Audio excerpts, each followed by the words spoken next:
Yeah, I'm not sure if I'm warmer than Tim Seifert or not, who is our ANZ player of the match, 45 off just 22 deliveries. You look like you're having fun out there. You like the short boundaries here at University Oval? Yeah, it was great fun. I thought after that first over could be a tricky wicket, but yeah, it was a great way, and batting with Finn, the partnership and working off each other, I thought we batted well. What's the messages to the coaches? Because you and Finn have got off to an explosive start, and the power play you've dominated with the bat. To be honest, there's not too much conversations. It's just obviously we've played a lot of cricket, and it's just going out there and backing our skills and putting pressure on the bowlers when we can. How are you finding being back in this Black Cap side? Yeah, loving it. You know, it's always, as a Kiwi, it's always playing for your nation is a good dream. But yeah, it's awesome. Great to be back with the boys, and we're having fun at the same time. Do you find all that franchise cricket experience helps you coming back into the side? And is there much of a difference from what you've experienced? Yeah, I do. I think you're playing with the world's best players. You're playing in all different conditions around the world, which help your game. And I think then at the same time, it backs you as an individual to know the way that you want to play and when to put pressure on bowlers and when to maybe just relax and you know, just go through a couple overs. But yeah, I think as a player, you definitely learn and get better. Last quick question, how are you finding not having the gloves out there and getting around in the field? To be honest, when you dropped 2 catches the first game, I was a bit nervous today. But yeah, look, it is one thing that I do try and work on, you know, because some teams you do just play as a batter. Obviously, first game wasn't great, but that can happen. Great viewing today, mate. We'll see you up in Auckland. Cheers, thank you very much. Salman Agha. Mate, you'll be happy to actually move to Auckland. It's 24 degrees. This is freezing. You look freezing. How was it out there? Yeah, it was freezing. But yeah, it was a good game. It was a better game than last game.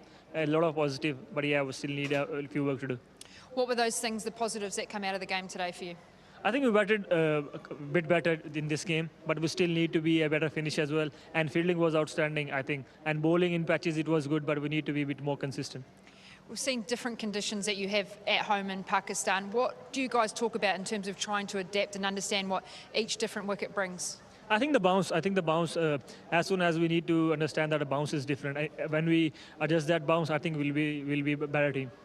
Looking through the middle overs with the bowlers, it was an explosive start for the New Zealand batters, but thought that you guys picked it up really well. That must be an important part in terms of how your bowling side's going. Yeah, after power play, we bowled really well. I think spinners bowled well, and then Haris come and he bowled really well. I think we bowled well in patches, and at the same time, we didn't bowl well in power play. We need to be a bit better in power play, and we need to be a bit more consistent.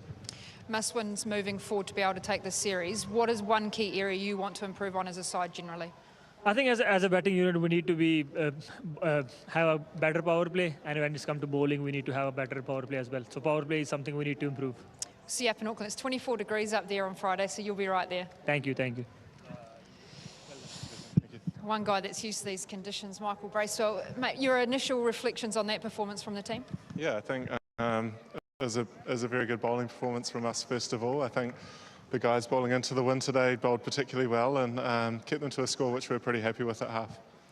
Looks like the bowlers are really clear in terms of their plans. There was shorter pitch deliveries bowling into the wicket. Was that an assessment during the game or something that was the conversations leading into the game? No, it was definitely an assessment during the game. I think probably goes away from the instincts of the death bowlers a little bit, not using the Yorkers and things like that. But I think when the wicket's been undercover for a day or so and it's offering a little bit of extra bounce, we have to make sure that we use it. So we just tried to use the wicket today, and I thought the death bowlers bowled really well today. When it got to the halfway mark, 130 odd in terms of a shortened chase, what were the thoughts on that score and I guess what the approach was going to be with the bat? Yeah, I think we're pretty happy with it at halftime. Yeah, it's a pretty small ground here, and it was very tough bowling into that wind today. It was very strong. So I think we sort of aim to target the downwind overs and sort of just take your medicine a little bit with the wind, but I don't think the openers listened to that too much because they just kept going from both ends. So it was great to watch, and they really knocked the back off that chase. You know team meetings are a waste of time, don't you, sometimes? Yeah, exactly, yeah. Is there any key areas that you want to work on in terms of trying to seal the series in the next game? Oh, look, I think we've been playing some really good cricket so far, so we just want to continue what we're doing. Yeah, we're pretty happy with where things are at. Like the guys are hitting the ball nicely and bowling really well, so we just want to continue that momentum. Just the last quick one. You left Dunedin. Was it because of this weather? Because you moved to Wellington? Mate, I don't know. Sometimes the weather in Wellington's not great either. But yeah, it was amazing to see so many fans brave the weather out here today. And full credit to them. It was pretty cold, but hopefully we put on some entertaining cricket. Yeah, it's a good hearty soul and they loved it out here. All the very best in Auckland and we'll see you up there. Thanks so much, Katie. Cheers.